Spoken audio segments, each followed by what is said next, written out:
أمري واحلل عقدة من لساني يفقه قولي ولا حول ولا قوة إلا بالله العلي العظيم اللهم انفعنا بما علمتنا وعلمنا ما ينفعنا وعلمنا ما جهلنا وذكرنا ما نسينا. Terima kasih kepada Al-Fadhil Ustaz Imam Belaga, semua yang terlibat dalam menjayakan program kita pada hari ini, muslimi muslimat yang dirahmati oleh Allah Subhanahu wa taala. Hadis yang ke-18 daripada Abi Hurairah radhiyallahu anhu daripada Nabi sallallahu alaihi wasallam bersabda, "Man ata haidan aw imra'atan fi duburiha aw kahinan faqad kafara bima unzila ala Muhammad." Barang siapa yang bersetubuh dengan perempuan yang haid atau bersetubuh dengan perempuan melalui duburnya atau mendatangi peramal, kahinan kita letak makna peramal, dalam nota kaki ada saya tulis seorang yang menceritakan perkara yang akan berlaku, atau makna al-kahin. Lepas tu saya datangkan rujukan daripada kitab mana yang menyebut perkara tersebut.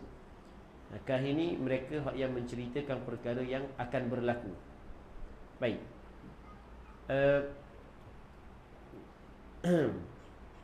Maka orang yang melakukan perkara tersebut, maka sesungguhnya dia telah kufur terhadap apa yang telah diturunkan kepada Nabi Muhammad sallallahu alaihi wasallam.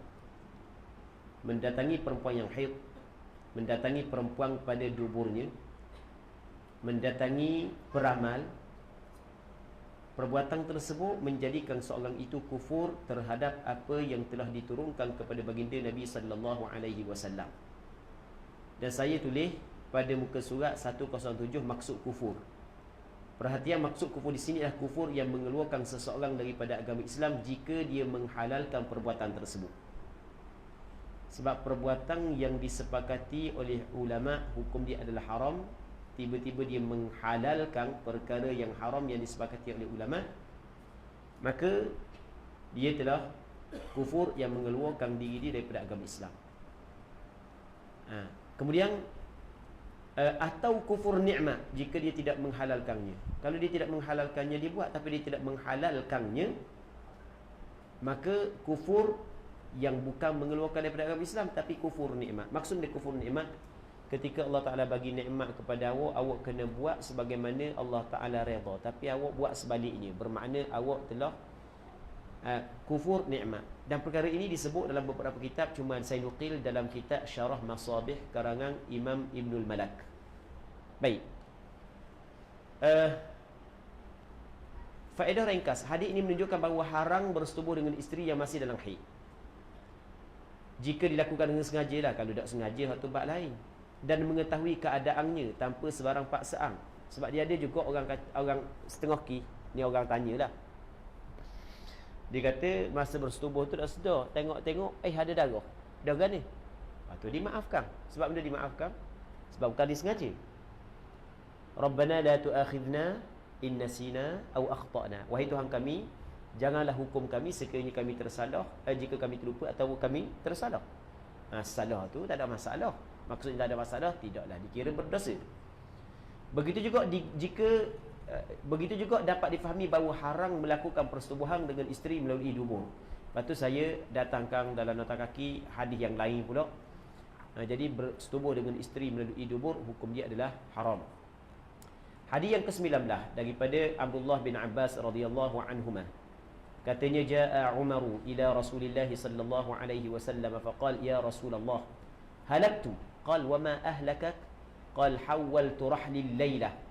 قال فلم يرد عليه رسول الله صلى الله عليه وسلم شيئا فلم يرد عليه رسول الله صلى الله عليه وسلم شيئا. قال فأوحي إلى رسول الله صلى الله عليه وسلم هذه الآية نساؤكم حرث لكم فأتوا حرثكم أن شئتم أقبل وأدبر واتق الدبر والحيضة. Daripada Ibn Abbas radhiyallahu anhuma berkata, Umar radhiyallahu anhu datang kepada Rasulullah sallallahu alaihi wasallam lalu berkata, wahai Rasulullah, aku telah binasa. Saya nama bagi Allah, binasa dah hamba wahai Rasulullah. Baginda bersabda, apakah yang membinasakan kamu? Sebab dia. Umar menjawab, aku telah menukar arah pelanaku pada malam tadi. Aku telah menukar arah pelanaku pada malam tadi. Ini kiasan daripada berjima. dengan isteri. Sepatutnya buat gini tapi buat gini. Aku tukar arah pelana. Kiasan kepada perbuatan bersetubuh difarak isterinya dari arah belakang, tapi tetap melalui farak, tapi dari arah belakang. Maka Rasulullah SAW tidak menjawab apa-apa kepadanya. Kemudian Allah Ta'ala menurunkan ayat ini yang bermaksud isteri-isteri kamu adalah ladang bagi kamu, maka datangilah ladang kamu bagaimana yang kamu kehendaki. Datangilah daripada depan atau daripada belakang, tetapi jauhilah dubur dan bersetubuh waktu haid. Okey. Cuma hamba ada bincang sikitlah dalam nota kaki, tapi sama tak mau bacalah. Aqbil wa adbir wattaqid dubura wal haidah ni adalah adakah perkataan Rasulullah ataupun perkataan sebahagian daripada sahabat? Hamba ada bincang dalam nota kaki, panjang sikit. Hadis ni kita nak faham lagu mana hadis ni.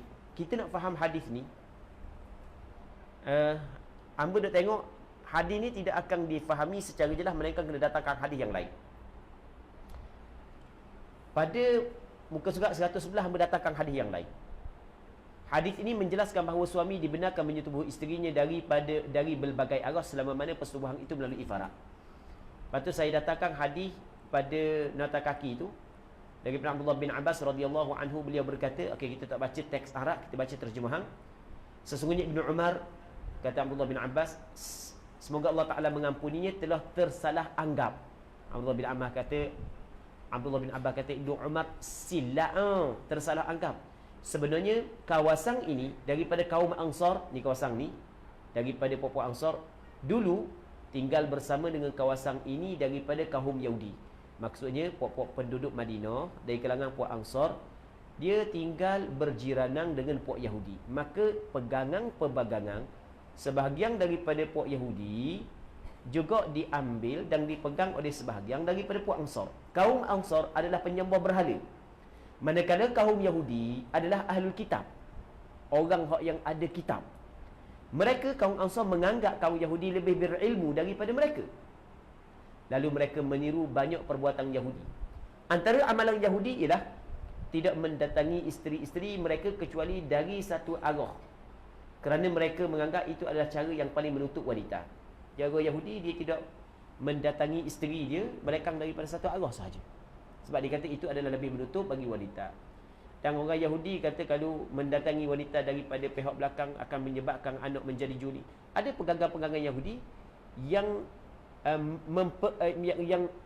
yang mana penduduk Madinah terkesan dengan pegangan tersebut. Okey, baik. Maka kaum Ansar mengikuti amalan itu. Adapun kaum Quraisy, penduduk Mekah lain. Kaum Quraisy, mereka bersetubuh dengan wanita dalam berbagai posisi, dan mereka menikmati daripada wanita dari arah depan, belakang, dan wanita berbaring tertelentang. Ini disebut dalam hadis. Okey, kemudian apabila para muhajirin berhijrah ke Madinah, seorang lelaki dari Quraisy telah berkahwin dengan seorang wanita dari Ansar. Dia melakukan seperti kebiasaan orang Quraisy, namun wanita itu menolaknya dan berkata, kami hanya didatangi dari satu arah sahaja, maka lakukanlah seperti itu. Jika tidak mahu, jauhilah aku. Kami didatangi daripada satu arah. Kalau tak mahu, tak payah. Baik. Sehingga perkara itu, perkara antara mereka berdua menjadi besar dan serius. Orang dah cakap lagi. Lalu sampai perkara tersebut kepada Rasulullah sallallahu alaihi wasallam, maka Allah Subhanahu wa taala menurunkan ayat yang bermaksud isteri-isteri kamu adalah ladang bagi kamu, maka datangilah ladang kamu dari mana sahaja kamu kehendaki. Maksudnya dari depan, isteri belakang, dan isteri dalam keadaan berbaring, asalkan di tempat keluar anak, iaitu farak. Hadis ini riwayat Imam Abu Daud. Okey, untuk faham hadis tadi, hamba nak cerita sikit supaya lebih jelas. Muslimin muslimat yang dirahmati oleh Allah Subhanahu wa taala. Penduduk Mekah, dia bersetubuh dengan isteri dia dengan dalam berbagai posisi, tetapi penduduk Madinah daripada satu je. Sebab dia terkesan dengan Yahudi. Okey. Kemudian Sayyidina Umar, apabila hidup Madinah, jadi terkesan juga dengan hak puak Yahudi buat. Dah orang duk pegang belakang begitu kan? Cuma malang tu dia tukar plana dia. sudah punah dah aku. Dia pergi jumpa dengan Rasulullah sallallahu alaihi wasallam. Baik, dia bukan buat binasa dah hamba Rasulullah. Rasulullah sebab apa dia? Sebab tu kau arah pelana. Maka barulah tu ayat nisa'ukum harthul lakum. Baik. Dan hadis yang diriwayat oleh Imam Abu Daud sehingga berlaku perbalahan di antara pasangan suami isteri. Yang mana isteri kata, kalau mung tidak boleh mendatangi aku daripada satu pihak, tinggal aku. Sampai tahap tu terkesannya penduduk Madinah dengan Yahudi, kerana Yahudi Ahlul Kitab. Okey. Jadi bila kita datangkan hadis yang kedua ni, kita fahamlah kenapa Sayyidina Umar kata binasa. Selagi boleh kalau kita sebut, ni sampingan je lah, buat segar mata. Perempuan dari kalangan puak penduduk Mekah ialah dengan tok lelaki. Maksudnya tok lelaki dia gagah lagi daripada isteri, tapi berbeza dengan perempuan daripada penduduk Madinah. Perempuan penduduk Madinah, perempuan menguasai lelaki. Maksudnya perempuan menguasai lelaki, maksudnya perempuan gagah. Kemudian apabila sahabat berhijrah ke Madinah bersama dengan isteri-isteri dia bergaul dengan perempuan Madinah, akhirnya terkesan dengan perangai perempuan Madinah. Sampai Sayyidina Umar mengadu kepada Rasulullah sallallahu alaihi wasallam. Kan pernah dengar hadis tu kan? Pernah dengar hadis tu kan? Bila kita faham bab ni, maka kita fahamlah kenapakah daripada sudut persetubuhan penduduk Mekah dia lain daripada penduduk Madinah. Okey. Cuma bab ni hamba hanya nak cerita sekadar untuk faham, tidak boleh lebih-lebih. Hamba pun tapih juga nak lebih-lebih, jadi berhati-hati juga Baik. Okey. Kemudian haram bersetubuh melalui dubur, haram bersetubuh semasa haid. Hadis yang ke-20 an Ikrimah qal kanat ummu habibata tustahad fa kana zawjuha yaghshaha. Daripada Ikrimah rahimahullah, beliau berkata Ummu Habibah mengalami istihadah dan suaminya bersetubuh dengannya. Okey, ada seorang sahabiah yang dikenali sebagai Ummu Habibah datang istihadah, tapi suami dia tetap menyetubuhi dia. Ni hadis ni hadis mauquf sebab perbuatan sahabat.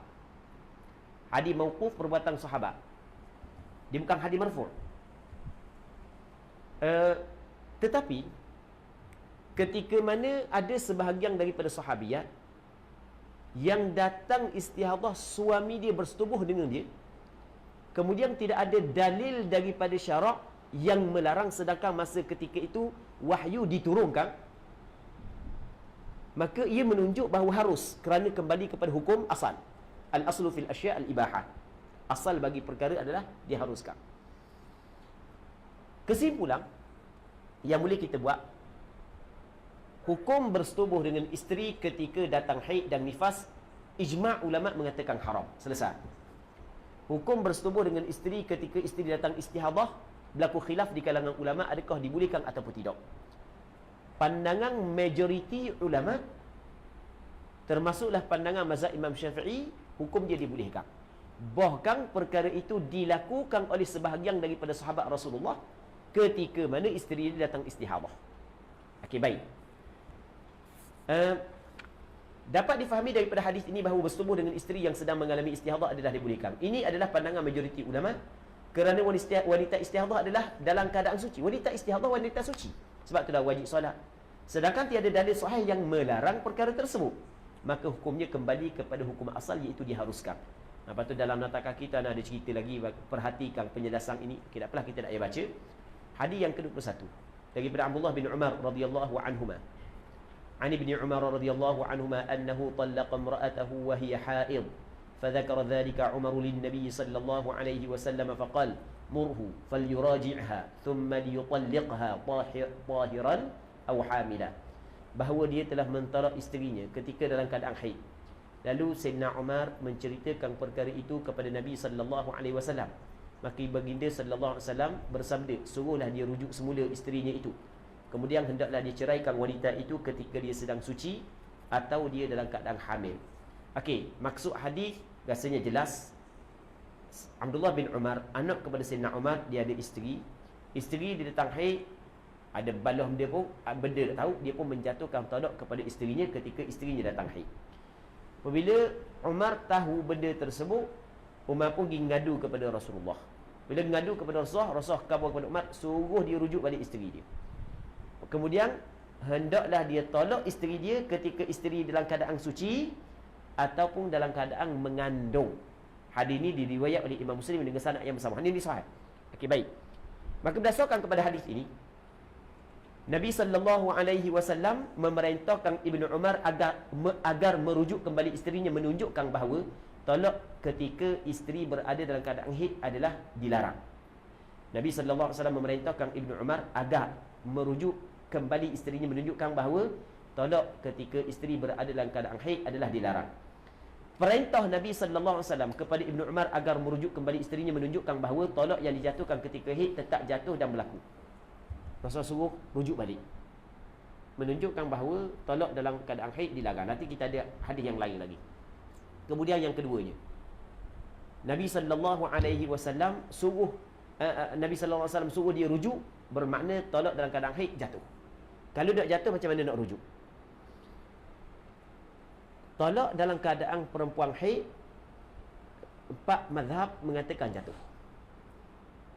Tapi pandangan Syekh Ibn Taymiyah tak jatuh. 4 mazhab sepakat mengatakan jatuh talak ketika isteri dalam keadaan haid. Baik. Muslimin muslimat yang dirahmati oleh Allah Subhanahu wa taala. Cuma talak dalam keadaan haid adalah diharamkan. Itu jelas. Talak dalam keadaan haid, hukum dia adalah diharamkan. Nanti kita akan baca hadis yang berikutnya, kita akan ulas sikit lagi. Perintah Nabi sallallahu alaihi wasallam kepada Ibnu Umar agar merujuk isterinya menunjukkan bahawa disunatkan merujuk kembali isteri yang diceraikan ketika haid. Rasulullah kata balik, suruh dia rujuk balik. Suruh rujuk balik itu ada tuntutan. Jadi bermakna mana-mana lelaki yang menjatuhkan talak isterinya dalam keadaan haid dituntut untuk dia rujuk kembali. Cuma tuntutan rujuk kembali adakah wajib ataupun sunat? Majoriti ulama kata sunat. Walaupun ada kata wajib, majoriti ulama kata sunat. Sebab dia sunat. Ni alasan majoriti ulama. Dia kata sunat sebab dia. Rujuk ni maksud dia rujuk kembali kepada nikah. Hukum asal nikah tu wajib ke tak? Situ pandangan macam tu. Hukum asal nikah wajib ke tak? Kalau wajib ramai. Kalau tak nikah berdosa lah.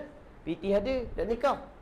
Kalau wajib, hukum asal berkahwin bukanlah wajib melainkan dalam situasi tertentu. Rujuk kembali adalah kembali kepada perkahwinan. Sebab itulah ramai ulama termasuk dalam mazhab Imam Syafi'i dia kata benda sunat rujuk kembali, bukan wajib.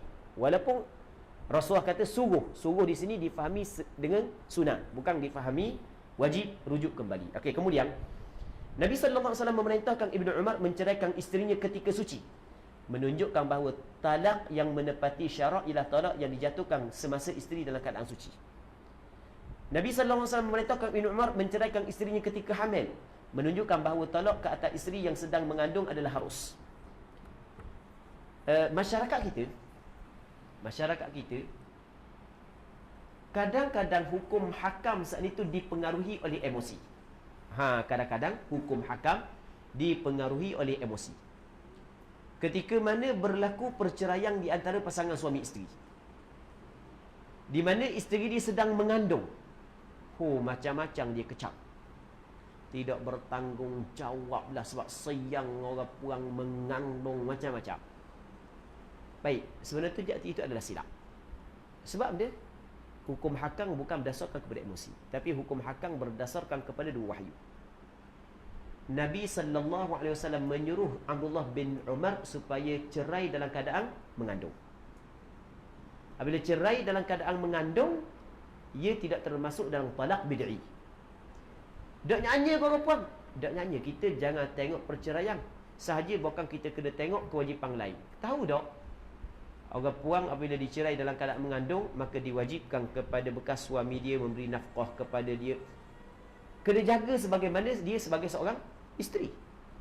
Bukan dizalimi, diabaikan lagu tu, bukan. Penuh sebelum daripada ni banyak tahun dah lah, banyak tahun. Artis ke siapa cerai dalam keadaan mengandung, dapat kecaman daripada netizen. Degurgang. Baik. Sedangkan benda yang berlaku itu adalah benda yang diperintah, yang disuruh oleh Nabi sallallahu alaihi wasallam bagi orang yang ingin bercerai. Bukanlah nak suruh cerai, bukan. Cerai nak comel. Sehingga ada hadis yang dhaif menyebut abghadul halali ila Allahi at-talaq. Hadis dhaif abghadul halali ila Allahi at-talaq adalah hadis yang dhaif. Jadi benda yang halal yang tidak disukai oleh Allah Taala adalah talak. Cuma sekiranya talak itu dilakukan dalam keadaan mengandung yang jelas kandungan, ia tidak termasuk dalam talak bid'i. Perlu kita kena faham, muslimin muslimat yang dirahmati oleh Allah Subhanahu wa taala. Kemudian hadis berikutnya daripada Abdullah bin Umar radhiyallahu anhuma, annahu talaqa imra'atahu wa hiya haid, fadzakara Umar li Rasulillah sallallahu alaihi wasallam, fataghayyadha fihi Rasulullah sallallahu alaihi wasallam, thumma qala liyuraji'ha thumma yumsikha hatta tathhur thumma tahidha fatathhur, fa in bada lahu an yutalliqha falyutalliqha tahiran qabla an yamassaha, fatilka al-iddatu kama amarahu Allah. Bahawa dia telah menceraikan isterinya ketika sedang haid. Lalu Umar menceritakan kepada baginda Nabi sallallahu alaihi wasallam. Maka Rasulullah sallallahu alaihi wasallam pun menjadi marah. Rasul marah. Jadi menunjukkan Rasul tidak marah melainkan perkara yang haram, menunjukkan haram bercerai dalam keadaan isteri haid. Tetapi di sana ada 7 situasi, 7 keadaan tidak haram bercerai dengan isteri dalam keadaan haid. Ada 7. Yang pertamanya adalah sebelum daripada bersetubuh. Seorang dia nikah dengan orang perang tu, dak edang nak setubuh, berlaku perceraian. Ketika berlaku perceraian, isteri dia masih tengah datang haid, tidak haram. Sebab dia tidak haram kerana isteri yang dicerai dalam tanpa bersetubuh sebelumnya, tanpa berlaku persetubuhan selepas daripada akad nikah, tidak ada iddah. Mula balik orang puang yang nikah dengan orang lelaki, kemudian dak edang nak bersetubuh, cerai. Perempuan tak ada iddah ke tak?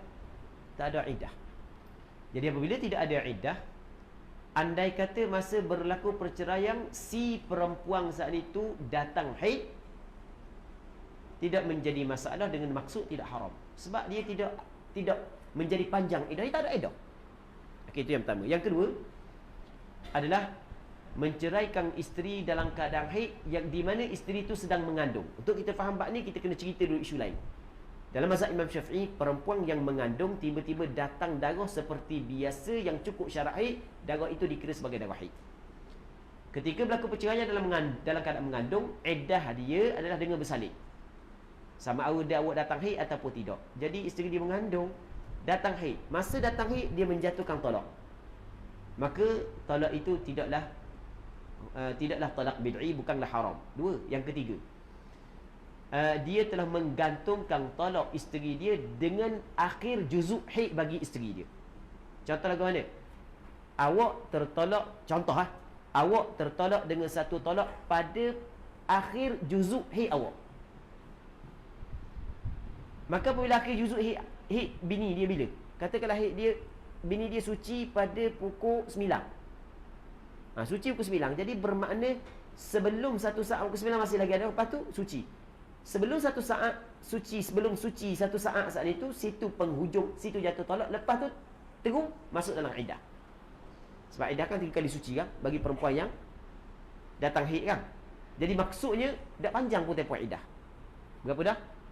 3. Berapa dah? 3 kan? Yang keempat, khulud. Khulud mana benda khulud? Tebus talak. Isteri ni tak tahan dah dengan tok lelaki ni. Sebab benda tok lelaki tidak bertanggungjawab. Benda tak bertanggungjawab, rokok kuat isap, maidang kuat, kerja malah, api rumah tok lelaki bayar, makanan rumah bini bayar, makanan rumah pun bini juga, rokok tok lelaki pun bini juga, dak mayang pula tok lelaki. Jadi banyak benda gitu. Jadi isteri kata nak lagu mana nak suruh lepas hamba ni, maka dia pun buat khulud, tebus talak. Jadi Maksud dia tebu talak, talak dengan bayaran tertentu. Berlaku tebu talak ketika isteri dalam keadaan haid, tak ada masalah, tidak haram. Pak, yang kelima, ni melibatkan hamba. Zaman kita tak ada. Seorang hamba yang tok ngulu dia, ni hamba, ni penghulu dia, tiba-tiba penghulu dia kahwinkan hamba dia dengan seorang lelaki.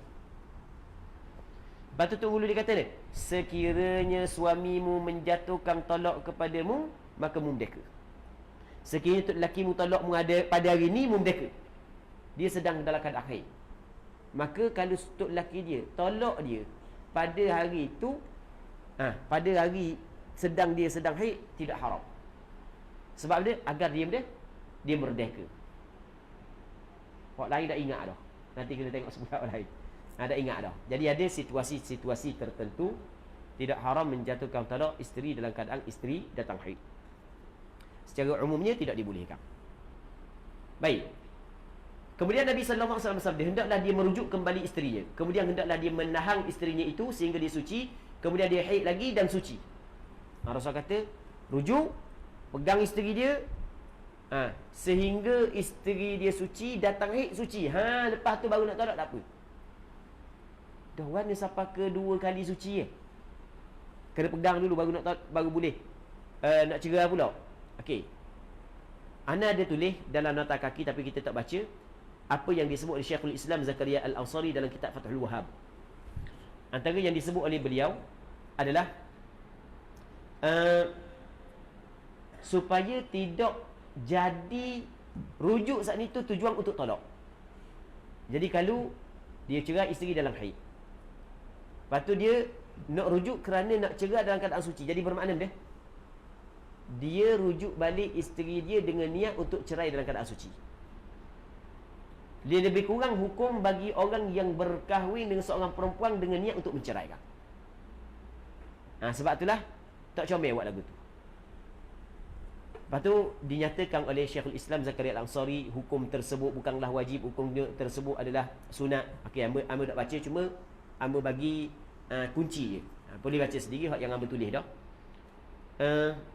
Jika dia ingin menceraikannya ketika itu, maka ceraikanlah dalam keadaan isteri itu suci sebelum dia menyentuhnya.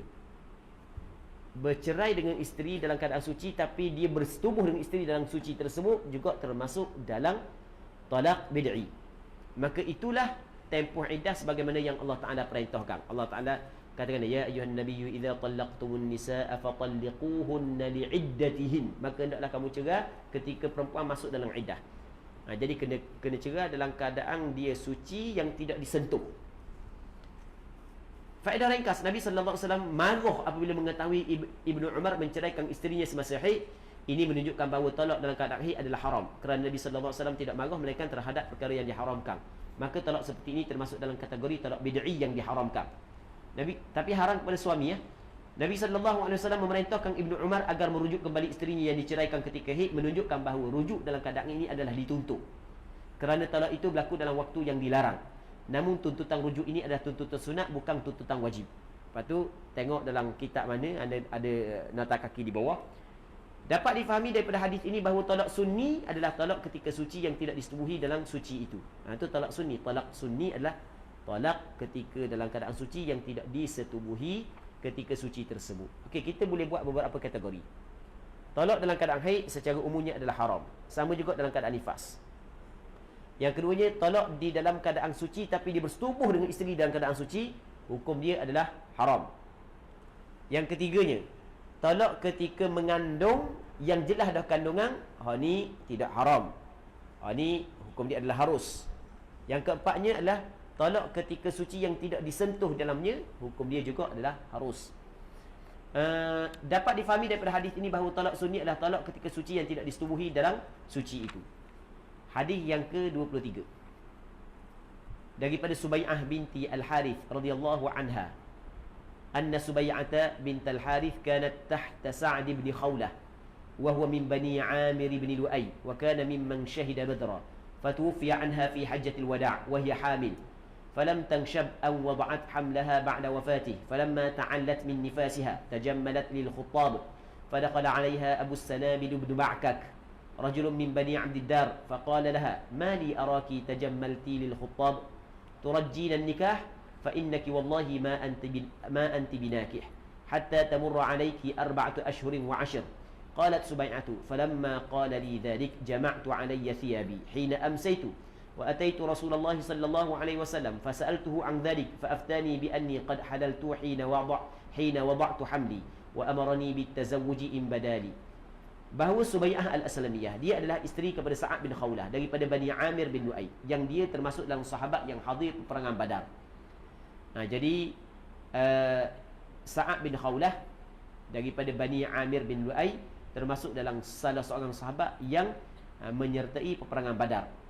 Suaminya meninggal dunia pada waktu Haji Wada' ketika dia sedang hamil. Tidak lama setelah suaminya wafat, dia pun melahirkan. Ketika dia telah suci dari darah nifasnya, dia berhias untuk menerima lamaran daripada lelaki yang ingin melamar. Lalu datanglah Abu Sanabil bin Ma'kak daripada Bani Abdiddar, dan dia berkata kepadanya, mengapa aku melihat engkau berhias untuk para lelaki? Nampaknya engkau ingin berkahwin. Demi Allah, engkau tidak boleh berkahwin sebelum lalu 4 bulan 10 hari. Subai'ah berkata, ketika dia mengatakan hal itu kepadaku, maka aku mengenakan pakaian-pakaianku pada badanku. Maksudnya mengenakan pakaian tambahan seperti selendang dan selimut untuk menutupi dirinya dengan lebih sempurna. Dia gini, dalam hadis dia ada sebut lagu mana? Jama'tu alayya thiyabi. Jama'a ni makna aku kumpulkan atasku pakaianku. Kita nak faham makna benda jama'tu alayya thiyabi. Dia pakai dah di rumah tu, dia pakai dah baju, bukan nak pakai. Tapi kalau nak keluar, dia akan pakai selapis lagi orang puang zaman dulu. Macam kain selimut, dia akan pakai selapis lagi buat kelubung. Itu makna jama'tu alayya thiyabi. Kemudian dia pun pergi jumpa dengan Rasul hina amsaitu. Hina amsaitu ni pada waktu petang. Maksud ketika waktu petang di sini adalah ketika suasana sudah gelap, iaitu waktu malam bermula. Dan aku mendatangi Rasulullah sallallahu alaihi wasallam, lalu aku bertanya kepada baginda tentang hal tersebut. Maka baginda menyatakan bahawa aku telah halal ketika aku melahirkan anak, dan baginda menyuruh aku berkahwin jika aku inginkan. Okey, baik. Ceritanya ada seorang sahabiat nama Subai'ah bintil Harith. Dia ni adalah isteri kepada Sa'ad bin Khawlah. Tiba-tiba suami dia meninggal dunia pada tahun Hajjatul Wada'. Dia dalam keadaan mengandung, tapi tak lama dah nak bersalin. Lepas meninggal sekejap, dia bersalin. Lepas bersalin habis nifah. Dia pun berhias untuk lelaki yang ingin melamar. Baik. Kemudian terserempuk dengan Abu Sanabil bin Ma'kak. Kata Abu Sanabil, baru lagi suami mati, beriah dah, nak nikah pula ni. Mu tak boleh nikah, mereka mu kena beredah 4 bulan 10 hari. Sebab edah kematian suami 4 bulan 10 hari. Maka Subai'ah tak puas hati. Kata tak betul Abu Sanabil bin Ma'kak kamu ni. Cara nak mensahkan betul ke tak, pergi jumpa dengan Rasulullah. Dia pun khabar kepada Rasulullah tentang apa hak yang disebut oleh Abu Sanabil bin Ma'kak. Kata Rasulullah sallallahu alaihi wasallam, Rasulullah memberi fatwa kepada dia, dia sesungguhnya telah halal untuk berkahwin ketika dia bersalin. Dan Rasulullah suruh dia berkahwin sekiranya dia inginkan. Jadi hadis ni dia menunjukkan, dapat difahami daripada hadis ini bahawa tempoh iddah bagi wanita hamil yang suaminya meninggal dunia tamat sejurus selepas melahirkan kandungannya, tanpa mengira sama ada kelahiran itu berlaku dalam tempoh yang singkat atau lama selepas kematian suami. Okey, gini. Dia iddah cerai lain daripada iddah kematian. Iddah kematian, kalau perempuan tu mengandung adalah dengan bersalin. Kalau perempuan tu tidak mengandung, 4 bulan 10 hari. Itu kena faham. Kalau perempuan tu mengandung, iddah dia dengan bersalin, walaupun sekejap. Dah kena sekejap. Contoh, seorang perempuan sedang mengandung, tinggal masa 2 hari dia lagi nak bersalin. Dak-dang masa 2 hari nak bersalin, suami dia meninggal dunia. Meninggal dunia. Mungkin kemalangan dan seumpamanya. Nasallallahu salamatu wal afiyah. Baru ada tu 2 hari dia bersalin. Lepas dia bersalin, walaupun dah habis lagi nifas, dia halal dah untuk berkahwin. Halal nikah, halal akad nikah. Manakala bersetubuh tak boleh. Sebab ada darah nifas. Halal akad nikah. Okey. Tanpa mengira sama ada kelahiran itu berlaku dalam tempoh yang singkat atau lama selepas kematian. Firman Allah Taala, wa ulatul ahmali ajaluhun ay yad'na hamlahun. Dan perempuan-perempuan yang hamil, tempoh iddah mereka ialah mereka melahirkan kandungan mereka. Cuma pandangan sebahagian sahabat, segelintir sahabat, pandangan Abdullah bin Abbas, pandangan Sayyidina Ali, iddah dia adalah ab'adul ajalain, yang paling jauh di antara dua tempoh. Dia panggil iddah dia adalah ab'adul ajalain. Bagaimana ab'adul ajalain? Kalau dia mengandung 8 bulan dah, 3 bulan lagi, tiba-tiba suami dia meninggal dunia, maka iddah dia bukan dengan bersalin, tapi dengan 4 bulan 10 hari. Sebab 4 bulan 10 hari adalah lebih jauh berbanding dengan bersalin. Akan tetapi, kalaulah dia baru mengandung sebulan, 8 bulan lagi nak bersalin, tiba-tiba lelaki dia meninggal dunia, maka iddah dia adalah dengan bersalin. Kerana bersalin lebih jauh daripada 4 bulan 10 hari. Itu maknanya ab'adul ajalain. Seorang wanita dibenarkan berkahwin dalam tempoh nifasnya, namun haram bagi suaminya melakukan persetubuhan dengannya sehingga dia suci. Baik. Hadis yang ke-24 daripada Abdullah bin Abbas radhiyallahu anhuma katanya, umiran nasu an yakuna akhiru ahdihim bil baiti illa annahu khuffifa 'anil haid. Diperintahkan kepada orang ramai. Diperintah kepada orang ramai. Siapa yang memerintahkan? Yakni Rasulullah. Bahawa akhir masa mereka ketika berada di Mekah adalah dengan melakukan tawaf di Baitullah, kecuali diberi keringanan kepada wanita yang sedang haid. Kita pergi Mekah, kita nak tinggal di Mekah, hak last sekali dia tawaf. Hak last sekali. Mereka untuk perempuan yang haid diberi keringanan. Tidak dituntut orang perempuan haid untuk tawaf. Bahkan tak boleh dia tawaf. Faedah ringkas dapat difahami daripada hadis ini bahawa ada tuntutan agar menunaikan tawaf wada', tawaf selamat tinggal sebelum berangkat meninggalkan Mekah, termasuklah ke atas perempuan. Tuntutan ini adalah tuntutan wajib menurut pandangan mu'tamad. Mengikut pandangan yang kuat dalam mazhab Imam Syafi'i, tuntutan ini tuntutan wajib. Tapi ada pandangan yang kedua dalam mazhab Imam Syafi'i, tawaf wada' hukum dia adalah sunat. Kewajipan tawaf wada' gugur ke atas perempuan yang didatangi haid. Perempuan datang haid, gugur kewajipan tawaf wada'. Daripada Abdullah bin Sa'ad katanya, sa'altu an-nabiy sallallahu alaihi wasallam an muwakalatil haid faqal wakilha. Daripada Abdullah bin Sa'ad, beliau berkata, aku pernah bertanya Rasulullah sallallahu alaihi wasallam tentang makan bersama wanita haid. Lalu baginda bersabda, makanlah bersama dengannya. Jadi boleh kita makan bersama dengan perempuan haid. Maksudnya darah yang ada pada kemaluannya kotor saat itu tidak menghalang untuk kita nak makan bersama. Dapat difahami daripada hadis ini bahawa harus suami makan bersama isteri yang sedang didatangi haid. Hadis ke-26 daripada Aisyah radhiyallahu taala anha katanya, kuntu ashrabu wa ana haid thumma unawiluhu an-nabiy sallallahu alaihi wasallam fayadau fahu ala mawdi'i fiyya fayashrab wa ata'arraqu al-'arqa.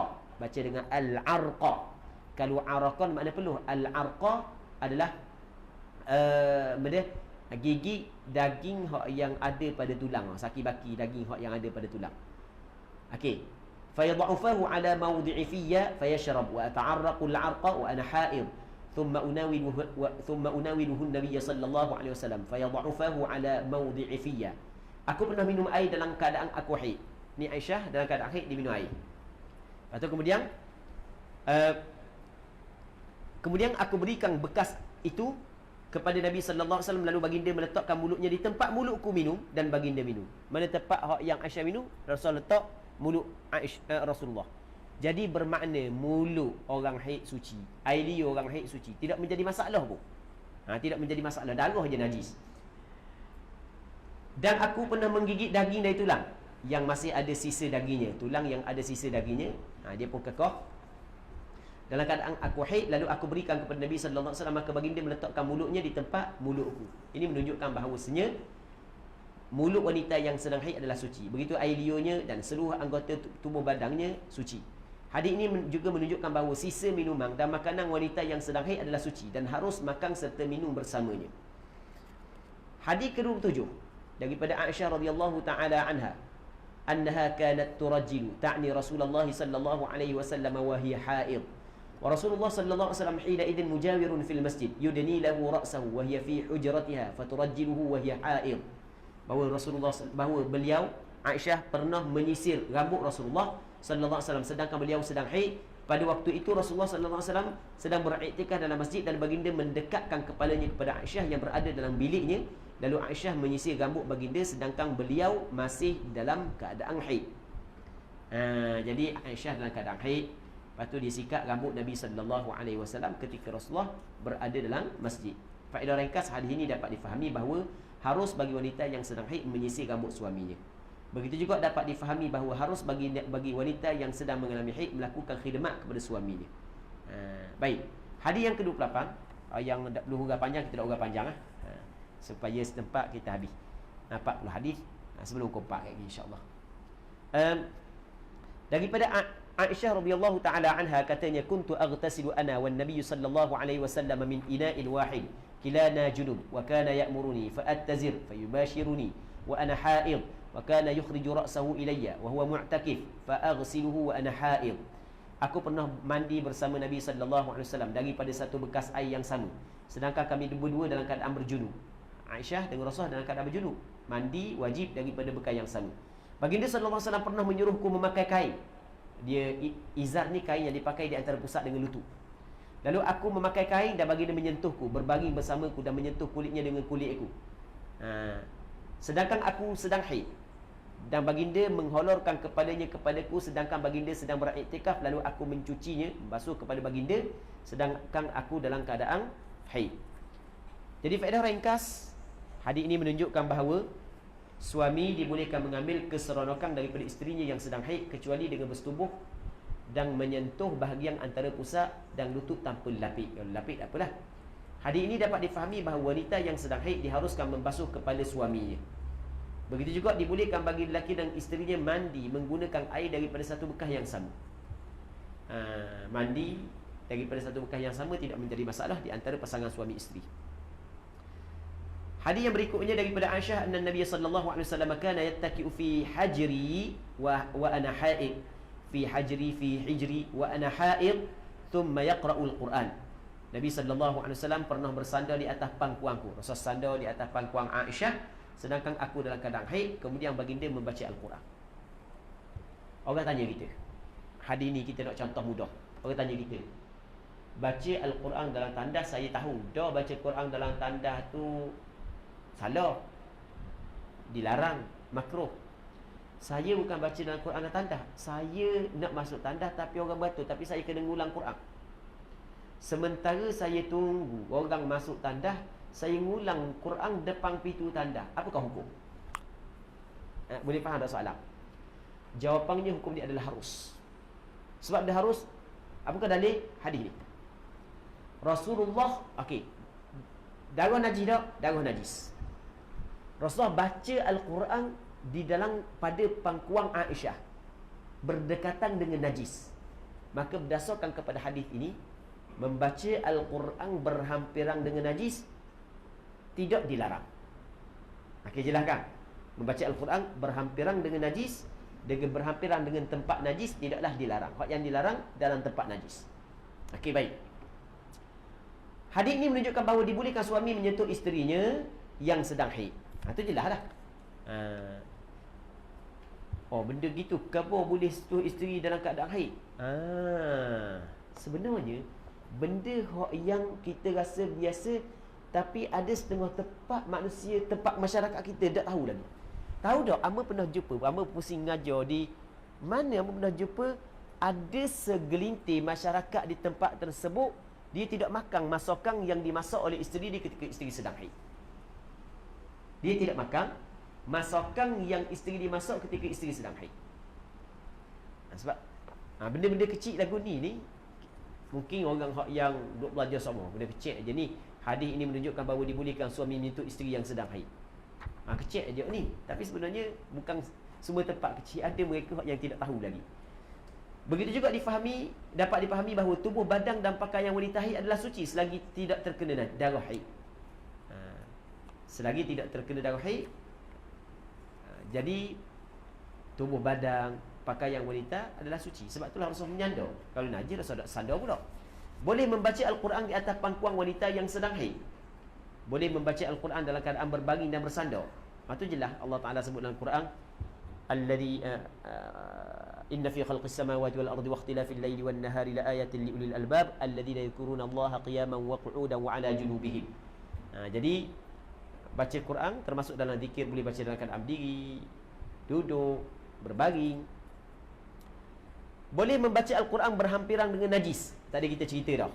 Dan perkara ni disebut di dalam syarah Imam Nawawi di atas Sahih Muslim. Hadis ini sebagai isyarat bahawa perempuan yang haid tidak boleh baca Al-Quran. Hadis ini sebagai isyarat. Orang puan haid tidak boleh baca Al-Quran. Kerana isyarat tidak disebut secara jelas, di isyarat. Kerana isyarat, tengok. Aisyah kata berkata, Rasulullah duduk bersandar di atas pangkuanku, aku haid baca Quran. Kenapa dia sebut Rasul baca Quran? Isyarat bahawasanya perempuan yang datang haid tidak boleh baca Al-Quran. Dan perkara ini disebut oleh Imam Ibn Daqiq al-Id dalam kitab Al-Ihkam Syarah kepada Umdatul Ahkam. Dalam nota kaki ada sebut. Hadis yang ke-30, an Ummi Salamah qalat, "Baina ana ma'an Nabi sallallahu alaihi wasallam mudtaji'atun fi qamisatin id hidtu fansalaltu fa akhadhtu thiyaba hidati qal anufisti qultu na'am fada'ani fadtaja'tu ma'ahu fil khamilah." Ketika aku sedang berbaring bersama Nabi sallallahu alaihi wasallam dalam satu selimut, tiba-tiba aku didatangi haid. Ummu Salamah kata sedang duduk dalam satu selimut bersama dengan Rasulullah, mari haid. Maka aku pun beransur keluar secara diam-diam. Keluar slow-slow. Lalu aku mengambil pakaian ketika haidku. Maksudnya pakaian ketika haidku, pakaian yang telah aku sediakan untuk dipakai ketika haid. Masyarakat dulu mungkin air payah, pakaian pun tak banyak. Jadi pakaian kain payah. Pakaian ketika tidak haid, pakaian ketika haid dia khususkan pakaian yang tertentu. Pakaian yang ketika haid kalau kena darah haid mudah, pakaian tu tak ada masalah kena darah haid. Dia khususkan pakaian yang digunakan ketika haid. Sebab darah haid mungkin akan kena pada pakaian. Okey. Jadi dia pun keluar daripada Rasulullah, dia pun pakai pakaian yang digunakan ketika haid. Nabi sallallahu alaihi wasallam bertanya, "Adakah kamu haid?" Aku menjawab, "Ya." Lalu baginda memanggilku. Maka aku pun berbaring kembali bersama baginda di bawah satu selimut itu. Jadi maksudnya ada masalah di bawah satu selimut bersama dengan isteri yang haid. Cuma jangan bersetubuh, atas pandangan satu pendapat. Yang keduanya jangan bersetubuh dan mengambil keseronokan di antara pada anggota yang di antara pusat dengan lutut, atas pandangan yang kedua. Okey. Faedah ringkas hadis ini menunjukkan bahawa harus tidur dan berbaring bersama isteri yang sedang haid di bawah satu selimut, asalkan terdapat penghalang yang menutup antara pusat dan lutut, atau sekurang-kurangnya menutup kemaluan menurut pandangan yang hanya mengharamkan persetubuhan. Di perempuan yang haid ni berlaku khilaf, adakah semata-mata bersetubuh je diharamkan ataupun bersetubuh dan dekat-dekat dengan bersetubuh juga diharamkan? Pandangan mu'tamad mazhab Imam Syafi'i kata bersetubuh diharamkan dan mengambil keseronokan pada anggota yang di antara pusat dengan lutut juga diharamkan. Jadi kalau isteri yang datang haid atas pandangan di antara pusat dengan lutut tidak boleh, sekurang-kurang pakai kain. Dan itu yang dilakukan isteri Rasulullah. Kalau atas pandangan yang mengatakan tak boleh bersetubuh, tak pakai kain, tak apa, yang penting tidak melakukan persetubuhan dan tutup pada kawasan yang keluar darah itu sahaja. Okey, baik. Hadis yang ke-31 daripada Aisyah radhiyallahu taala anha, beliau berkata, "Kuntu ana wa Rasulullah sallallahu alaihi wasallam nabitu fi asy-syi'aril wahid wa ana haidun qamith fa in asabahu minni shay'un ghasala makanahu wa lam ya'duhu wa in asaba ta'ni thawbahu minhu shay'un ghasala makanahu wa lam ya'duhu wa shalla fi." Aku dan Rasulullah sallallahu alaihi wasallam pernah bermalam dalam satu kain yang sama. Maksudnya tidur bersama dalam satu kain yang menyentuh kulit kedua-duanya. Satu kain, tak ada bakar dia di antara pasangan suami isteri itu bersentuh kulit. Baik. Sedangkan aku didatangi haid, maka jika terkena sesuatu daripadaku, yakni darah haid pada baginda, baginda mencuci tempat itu dan tidak melebihi tempat yang terkena. Kalau kena di kaki, Rasul basuh di kaki. Kalau kena di tangan, Rasul basuh tangan. Kena darah haid. Baik. Dan warna kena darah haid. Okey, dia perempuan di zaman dulu tidak seperti perempuan zaman kita. Zaman kita apabila datang haid pakai tuala wanita. Orang perempuan zaman dulu mungkin ada sebahagian pakai, bukan, dan sebahagian yang tak pakai. Sebab kain barang mahal dulu. Baik, zaman kita kain barang murah. Kalaulah dan jika terkena yang dimaksudkan adalah pada pakaian baginda, kalau kena pakaian sesuatu daripada darah haid, maka baginda mencuci tempat itu dan tidak melebihinya. Rasul basuh tempat tu. Kalau kena tangan, basuh kat kuasa tangan aja lah. Tidak melebihi, bukan basuh selah baju. Dan tidak melebihinya. Kemudian baginda menunaikan salat dengan pakaian itu. Okey, faedah ringkas, hadis ini menunjukkan bahawa harus suami isteri berkongsi selimut dan bersentuh kulit. Walaupun isteri sedang haid, selagi tidak melakukan perkara yang dilarang oleh syarak, jima'. Dapat difahami daripada hadis ini bahawa darah haid dihukum sebagai najis dan wajib dibersihkan sekiranya terkena pada tubuh atau pakaian. Sebab Rasul basuh. Kena Rasul basuh. Dapat difahami daripada hadis ini juga bahawa memadai mencuci bahagian yang terkena najis sahaja, tanpa perlu membasuh keseluruhan pakaian dan badan. Okey, hadis yang ke-32. An-Nudbah qalat. Hadis ini sedap juga ni. Tengok boleh Qalat أرسلتني ميمونة بنت الحارث إلى امرأة عبد الله بن عباس رضي الله عنهم وكانت بينهما قرابة فرأيت فراشها معتزلا فراشه فظننت أن ذلك الهجران فسألتها فقالت لا ولكني حائض فإذا حضت لم يقرب فراشي فأتيت ميمونة فذكرت ذلك لها فردتني إلى ابن عباس فقالت أرغبة عن سنة رسول الله صلى الله عليه وسلم لقد كان رسول الله صلى الله عليه وسلم ينام مع المرأة من نسائه الحائض وما بينهما إلا ثوب ما يجاوز الركبتين. Daripada Nudbah, dia berkata, Maimunah bintul Harith, salah seorang daripada isteri Rasulullah, menyuruh aku pergi kepada isteri Abdullah bin Abbas. Abdullah bin Abbas adalah anak saudara kepada Maimunah. Dia suruh pergi jumpa dengan isteri Abdullah bin Abbas. Dan antara mereka berdua ada hubungan kekeluargaan. Maimunah dengan Abbas ada hubungan kekeluargaan. Maka aku pun melihat tempat tidur isterinya berasingan daripada tempat tidurnya Abdullah bin Abbas. Masuk dalam rumah dia, tu laki duduk situ, isteri duduk situ. Maksudnya hamparan isteri diasingkan daripada hamparan suami. Nudbah kata, mungkin baloh berkali jadi nak didik isteri, maka asingkan tempat tidur. Mungkin baloh berkali. Dah baloh kan? Nak didik isteri maka asingkan tempat tidur. Itu disebut dalam Al-Quran. Kemudian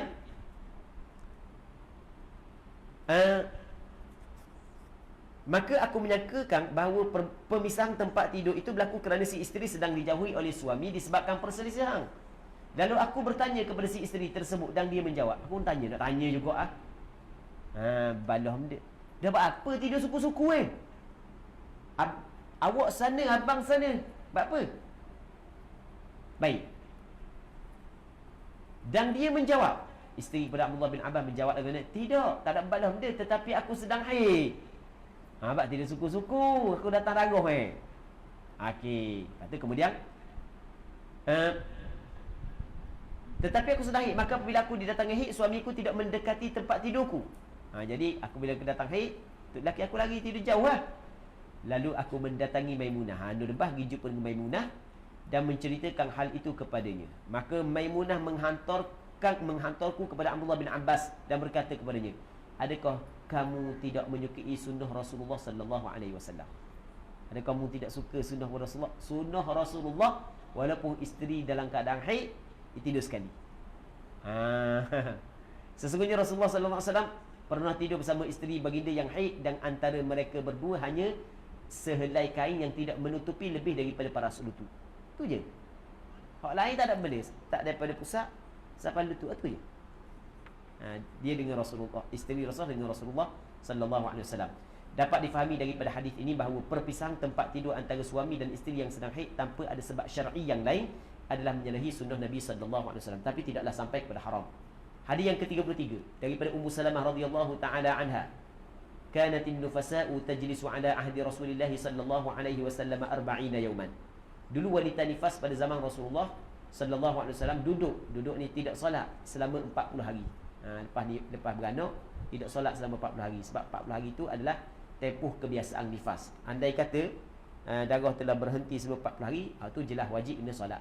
Dalam riwayat Imam Abu Daud, tadi riwayat Imam Tirmidzi, dalam riwayat Imam Abu Daud, kanatil mar'atu min nisa'in nabi sallallahu alaihi wasallam taq'udu fi an-nifasi 40 lailatan la ya'muruhan la ya'muruhan nabiyyu sallallahu alaihi wasallam biqada'i salatin nifas.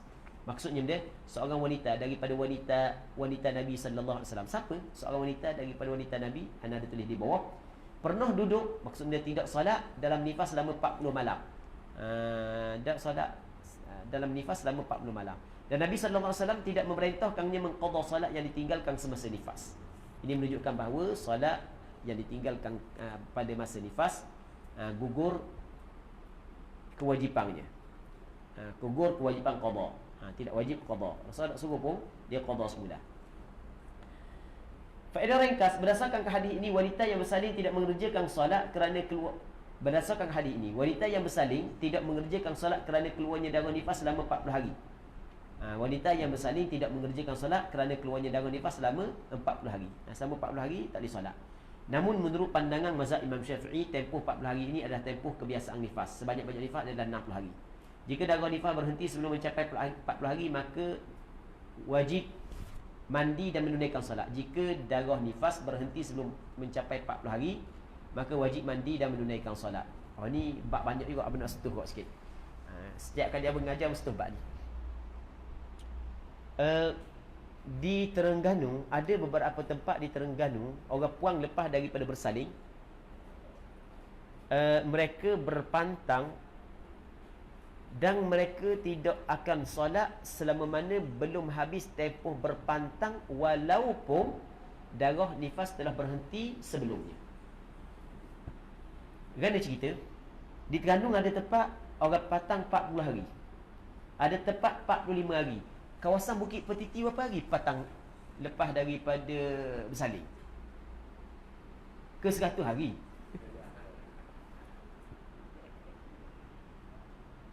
Berapa hari Orang puang. Kau puang jauh belaka.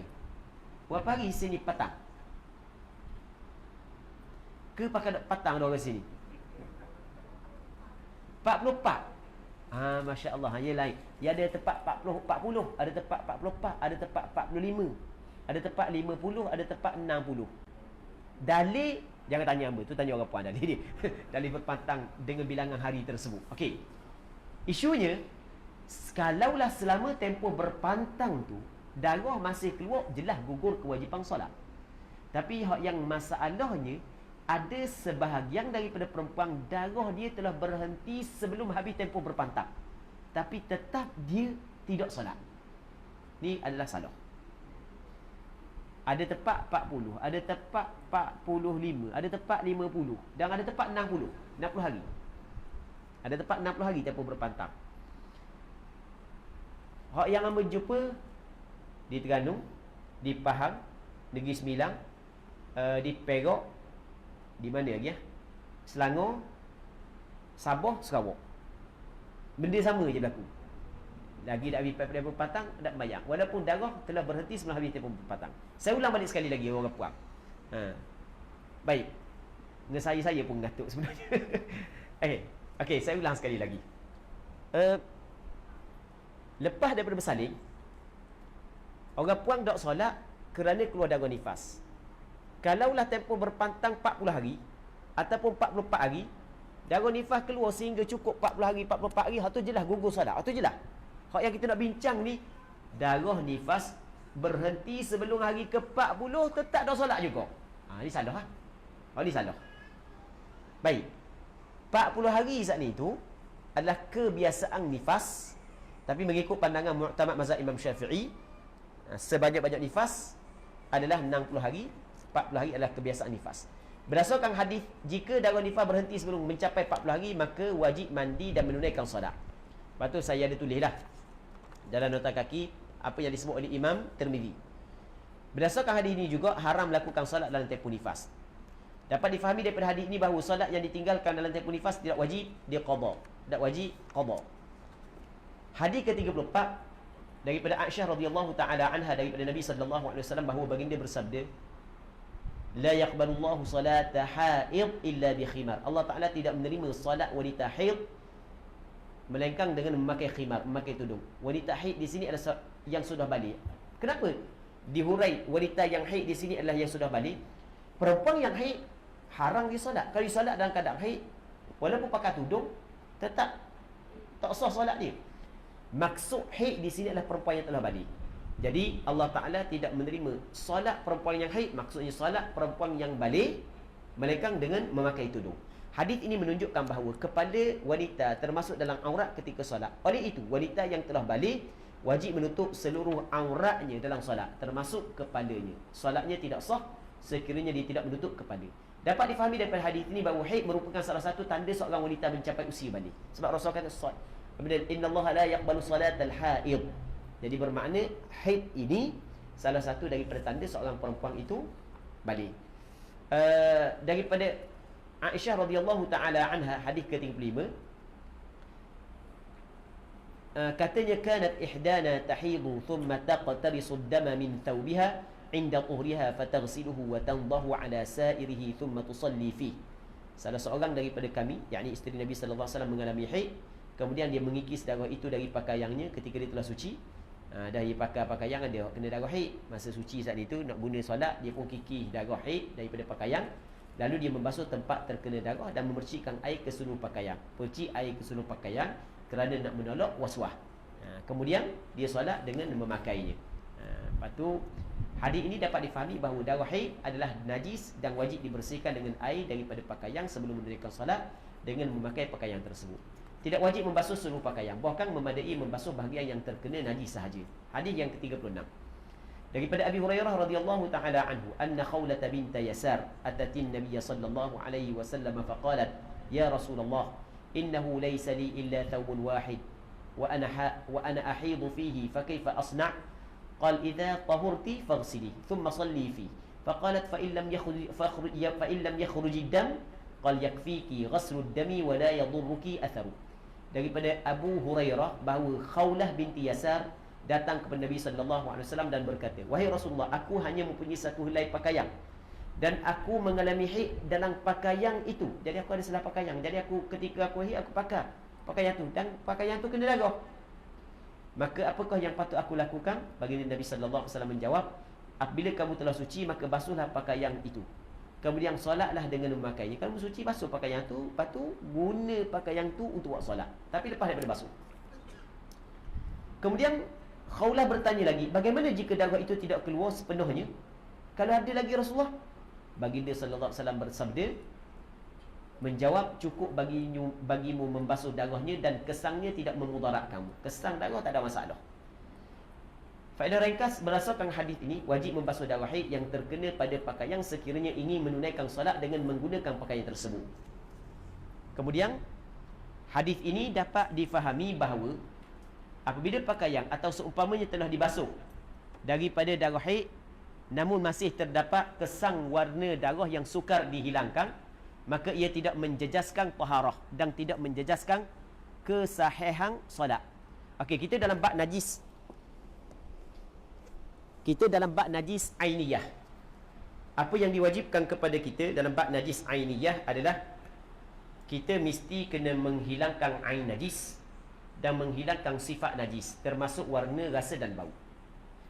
Cuma warna yang sukar untuk dihilangkan dimaafkan. Bau yang sukar untuk dihilangkan dimaafkan.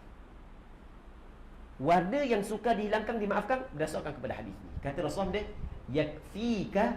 yakfiki ghaslud dam wa la yadurruki atharu. Okey, baik. Hadis yang ke-37 daripada Aisyah radhiyallahu anha katanya, "Kana an-nabiy sallallahu alaihi wasallam yusalli min al-layl wa ana ila jambi wa ana haidun wa alayya mirtun wa alayhi ba'dahu ila jambi." Nabi sallallahu alaihi wasallam pernah solat pada waktu malam sementara aku berada di sisinya dalam keadaan aku sedang haid, dan ada sehelai kain atasku dan atas baginda sebahagiannya diletakkan di sampingnya. Okey, aku sedang haid, aku duduk tepi. Rasul solat, Rasul pakai kain yang mana sebahagian kain berada di atasku. Kain besar. Kain itu dapat menutup Aisyah dan dapat menutup Rasulullah dalam keadaan Rasul solat. Jadi benda yang kita dapat faham daripada hadis ni, hadis ini menjadi dalil bahawa dibolehkan solat di tepi wanita yang sedang haid. Warak lagu mana pun seorang lelaki, janganlah masa nak solat bini dia tidur tepi, dia sepak kaki jauh tu. Orang nak mayang ni, awak tu datang uzur. Otak. Jangan gitu. Tak perlu lagi tu. Rasulullah semayang je tepi Aisyah dalam keadaan Aisyah datang haid. Okey, baik. Hadis ini juga menunjukkan bahawa harus solat dengan kain atau pakaian yang sebahagiannya berada pada orang yang solat dan sebahagiannya lagi berada pada wanita haid. Cuma dalam mazhab Imam Syafi'i dia ada sedikit perincian, iaitu janganlah perempuan saat itu dia tindih kalau ada darah keluar lah. Janganlah dia tindih di atas kain, yang kain itu menanggung najis kemudian berhubung pula dengan orang yang solat. Itu pandangan sebahagian ulama mazhab Imam Syafi'i. Tapi dalam masalah ni berlaku khilaf dalam mazhab Imam Syafi'i. Okey. Kemudian hadis ke-38. An Aisyah radhiyallahu taala anha anna imra'atan sa'alat an-nabiy sallallahu alaihi wasallam an ghusliha min al-mahid fa'amaraha kayfa taghtasilu qala khudhi firsatan min miskin fatatahhari biha qalat kayfa atatahhar qala tatahhari biha qala kayfa qala subhanallah tatahhari fajtadabtuha ilayya faqultu tatabba'i biha athar ad-dam. Ada seorang wanita pernah bertanya kepada Nabi sallallahu alaihi wasallam tentang mandinya daripada haid. Seorang perempuan dia datang haid. Lepas tu sampai masa dia nak mandi. Lepas tu ditanya Rasulullah ya, nak mandi. Baginda menyuruhnya bagaimana cara dia mandi. Rasulullah boleh. Nabi sallallahu alaihi wasallam menerangkan kepadanya cara mandi dan memerintahkan supaya dia mandi dengan cara tersebut. Baginda berkata, lepas mu mandi, ambillah sepotong kasturi dan bersucilah dengannya. Ambil sepotong kasturi, buat guna bersuci dengannya. Wanita itu bertanya, bagaimana aku bersuci dengan kasturi? Dah kena bersuci kan dengan kasturi? Baginda menjawab, bersuci ya. Wanita terus bertanya, bagaimana caranya? Baginda berkata, subhanallah, bersucilah. Aisyah ada. Aisyah kata tak faham orang ni. Aisyah pun tarik. Sama-sama puang tak apa lah, sama-sama puang. Lalu Aisyah menarik wanita itu mendekat dan aku berkata, ikutkan dengan kasturi itu pada bekas darah. Ambil kasturi letak pada tempat keluar darah. Sebab tempat keluar darah tu busuk, maka wangikan dengan kasturi. Jadi antara perkara yang disunatkan adalah seorang perempuan mewangikan tempat keluar darah dengan kasturi. Cuma kasturi di zaman kita ni adalah kasturi yang dibuat dengan bahan-bahan yang mungkin boleh memudaratkan perempuan. Tak payah guna dah. Tapi zaman kita banyak lagi ada benda macam-macam lah. Orang puan tahulah, kita orang lelaki tahu kalau benda-benda gini. Baik.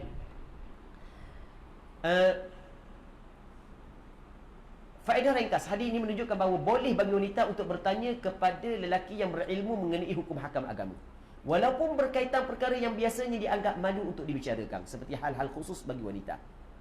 Baik. Digalakkan menggunakan bahasa kiasan dalam perkara yang berkaitan dengan kemaluan.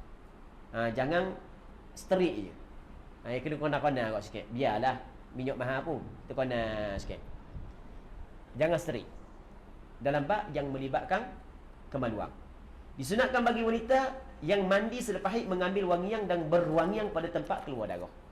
Hadis ke-39 daripada Ummi Atiyah radhiyallahu taala anha, beliau berkata, kunna nunha an nuhidda ala mayyitin fawqa thalath illa ala zawjin 4 ashhurin wa 10 wa la naktahilu wa la nataqayyab wa la nalbasu thawban masbugha wa qad rukhisa lil mar'ati fi tuhriha idha ightasalat ihdana min mahidha fi nubdhatin min qustin wa adfar. Kami dahulunya dilarang berkabung atas kematian seorang lebih daripada 3 hari, kecuali atas kematian suami, maka kena berkabung selama 4 bulan 10 hari. Dalam tempoh itu kami tidak memakai celok. 4 bulan 10 hari kami tidak memakai celok. Sebab celok perhiasan. Tidak memakai wangi-wangian dan tidak memakai pakaian yang dicelup dengan pewarna. Pakaian yang dicelup dengan pewarna, yakni pakaian yang diwarnakan untuk tujuan perhiasan. Okey, bagi orang yang berada dalam tempoh iddah kematian suami. Sesungguhnya telah diberi kelonggaran kepada seorang perempuan ketika suci apabila salah seorang daripada kami mandi daripada haidnya menggunakan sedikit wangian. Jadi kalau orang perempuan tu dalam keadaan dia berihdad, berkabung atas kematian suami, dia datang haid, lepas tu suci, maka dimaafkan dia guna wangian untuk mewangikan tempat keluar darah. Hak tu dimaafkan. Sebab bukan tujuan untuk berhias, hanya nak menghilangkan bau busuk pada tempat keluar darah. Hadis ini menunjukkan bahawa wanita dibenarkan berkabung atas kematian selain suami selama 3 hari je. Melebihi tempoh tersebut adalah dilarang. Tempoh berkabung ihdad bagi wanita yang kematian suami adalah selama 4 bulan 10 hari. Sepanjang tempoh ihdad, wanita dilarang memakai celok, mengenakan wangian, memakai pakaian yang berhias, yakni pakaian yang bertujuan untuk perhiasan atau menarik perhatian. Cuma dalam hadis ada sebut perkataan qust wa adfar, patut ada tulis apa makna qust dan adfar. Dibenarkan bagi wanita yang berada dalam iddah menggunakan sedikit wangian pada tempat keluarnya darah ketika mandi selepas haid, bukan untuk tujuan berhias tapi untuk kebersihan dan menghilangkan bau darah. Hadis last sekali, hadis yang ke-40 daripada Abi Sa'id Al-Khudri radhiyallahu ta'ala anhu annahu qila li Rasulillah sallallahu alaihi wasallam ana tawadda'u min bi'ri buda'ah wa hiya bi'run yutrahu fiha al-hiyad wa lahmul kilab wan natn, faqala Rasulullah sallallahu alaihi wasallam al-ma'u tahurun la yunajjisuhu syai'. Bahawa ada yang bertanya kepada Rasulullah sallallahu alaihi wasallam, bolehkah kami berwuduk daripada telaga Buda'ah, sedangkan ia adalah telaga yang dibuang ke dalamnya kain, darah haid, daging anjing dan sesuatu yang busuk. Di Madinah ada satu telaga nama dia Bir Buda'ah. Telaga Buda'ah. Telaga Buda'ah ada air. Cuma masalahnya dalam telaga Buda'ah ada tuala-tuala wanita. Dan tuala wanita kan ada darah. Ada daging anjing, bangkai anjing.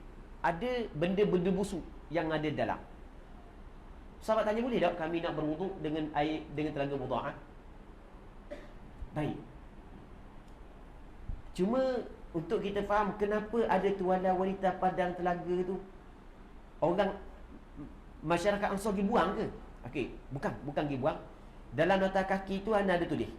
Ana ada petik dalam satu kitab Al-Mafatih fi Syarh Al-Masabih. Ana ada petik, sebenarnya para sahabat buang di belakang rumah. Apabila datang hujan, maka hujan membawa perkara tersebut kepada telaga Buda'ah. Sebab telaga Buda'ah duduk pada kawasan rendah. Okey, baik. Dalam nota kaki anda ada cerita perkara tersebut. Anda nukilkan sebahagian daripada kitab yang menjelaskan hal itu. Jadi apabila sahabat tanya lagu tu, maka Rasulullah sallallahu alaihi wasallam menjawab, air yang menyucikan, dan air itu menyucikan. Kata al-ma'u tahur, air itu menyucikan, suci pada diri dia, dapat menyucikan perkara yang lain, dan tidak ada sesuatu pun yang menajiskannya. Tidak ada sesuatu yang menajiskan air. Jadi maksudnya air itu boleh diguna. Cuma ijma' ulama mengatakan melainkan sekiranya najis mengubahkan sifat air. Melainkan najis mengubahkan sifat air, barulah tidak boleh guna air tersebut untuk menyucikan, kerana air itu adalah air buta najis. Selama mana air itu tidak berubah, maka air itu suci lagi menyucikan. Faedah ringkas, hukum asal air telaga adalah suci lagi menyucikan. Air yang banyak, 2 kalah atau lebih, tidak menjadi najis kerana jatuh najis ke dalamnya, melainkan jika berubah salah satu daripada sifat-sifat air, sama ada warna, bau atau rasanya. Berdasarkan zahir hadis ini, tengok berdasarkan zahir hadis ini, dapat difahami bahawa sebahagian wanita pada zaman Nabi sallallahu alaihi wasallam juga menggunakan kain, yakni tuala wanita, untuk menahan darah haid. Cuma nak cari hot jenama sekarang ni tak ada lah. Maksudnya pakar jugalah, pakar juga. Sebahagian perempuan pakar, tapi bukan semua perempuan pakar. Sebab tu ada sebahagian perempuan hok dak pakar saat ni tu, dia ada pakaian haid dia, ada baju haid dia. Baik. Jadi ada sebahagian perempuan pakar. Pakar untuk menghalang darah mengalir mata rawa. Berdasarkan zahir hadis ini, dapat difahami bahawa sebahagian para wanita pada zaman Nabi sallallahu alaihi wasallam tidak membasuh tuala wanita terlebih dahulu sebelum membuangnya. Ini menunjukkan bahawa dibolehkan bagi wanita membuang tuala wanita pakai buang yang terkena darah haid itu ke dalam tempat pembuangan sampah tanpa perlu membasuh terlebih dahulu. Bahkan tidak terdapat sebarang dalil yang menuntut untuk membasuh tuala wanita pakai buang sebelum dibuang. Okey. Di tempat kita, ramai orang buang apabila dia pakai pad dia tu kan. Betul tak? Betul tak orang istilah dia, biarlah. Ni tuala wanita dah. Bahasa tu sikit lembut sikit. Lepas tu dia pun nak saling, ada orang dia akan basuh darah. Dan dia ajar anak-anak dia pakai basuh darah. Basuh darah. Dah apa basuh darah? Dia kata kita buang ngata kat gigi, jin jilak lah makan. Dia fitnah jin pula. Jadi itu yang dibuat. Okey, kita tak berbincang lah awak nak buat tu bab awak lah. Cuma kita nak bincang, adakah ada tuntutan Ha. Adakah ada tuntutan agar dibasuh terlebih dahulu?